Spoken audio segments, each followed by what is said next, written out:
All right, so I'm just going to quickly go over in terms of how to use one of our anesthesia machines in terms of the ventilator or monitor aspect. This is the Datex Omida ACES version that you guys will likely be seeing scattered around. The way to turn this machine on is the switch over here first. Lift this plastic piece, turn the knob, and that's going to start to power it up. So we'll just give it a moment to power up, and I'm going to kind of zoom in terms of the other components of this machine. Over here, there's a switch that you can switch to manually ventilate a patient, and these are the symbol for the bellows, which is simulating the actual mechanical ventilation of the patient. So when this is switched over this way, it's to mechanically ventilate. When it's switched over this way, it's to manually ventilate. We're going to ignore this valve over here. We're not going to really touch that. Over here are this is the inspiratory limb for your circuit. There's an arrow that goes out towards the patient.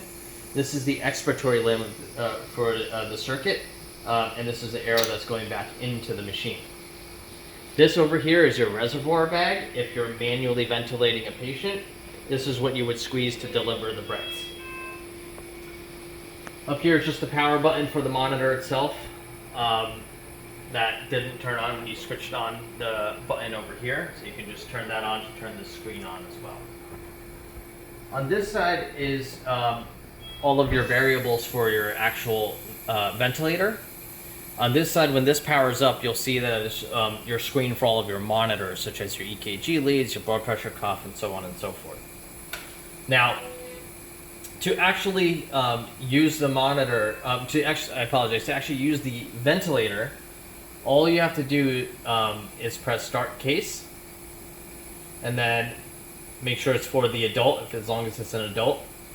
You can ignore this part because you're going to be setting your variables on your own, and you can press again start case now. Now, once you do that, over here on your bottom left side is your FiO2 percentage.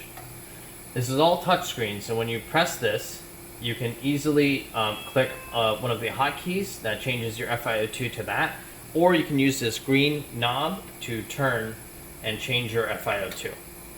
This is your total flows that you have coming out of your circuit in liters per minute. Once again, there are hotkeys to change it in terms of what liter per minute you want, or once again, you can turn your knob, press it to change your exact total flow. We're going to ignore the gas setup. That's for inhalational agents, so we'll ignore that. And then these are all of your ventilator parameters and modes. When you click your mode, you have the option of choosing one of these particular modes, whether it's volume control, pressure control, which is probably what we're going to be using more for the COVID patients, or something like synchronized intermittent mandatory ventilation with volume control or pressure control volume guarantee. This is pressure support. If you're getting ready to wean the patient and to extubate them, you can click on the pressure support and then change the variables over here as well. On pressure support, you can see that you have your inspiratory pressure, your respiratory rate, your pressure support amount, and then your PEEP if you want to add a PEEP. Once again, everything you just kind of touch, you can scroll with the green knob and then press the green knob to click and actually select that variable. If we go to pressure control, same thing. You have your inspiratory pressure, you have your respiratory rate, you have your I to E ratio that you can change as well to go up and down, and then your PEEP that you can also select to increase or decrease. All right. I hopefully this helps. And once again, on this side, just to kind of review, this is your actual monitor. Over here, you have your non-invasive blood pressure reading. You have your FiO2 that's over here, your end-tidal O2 that's over here. Over here, you have your end-tidal CO2. Here would be your pulse ox. Here would be your CO2 waveform. And your EKG leads for leads 2 and V5 would be up here. This is the brain that you have in the ICU setting as well. Similar type of brain. You just can insert and detach it with all of your vital monitors coming out from here.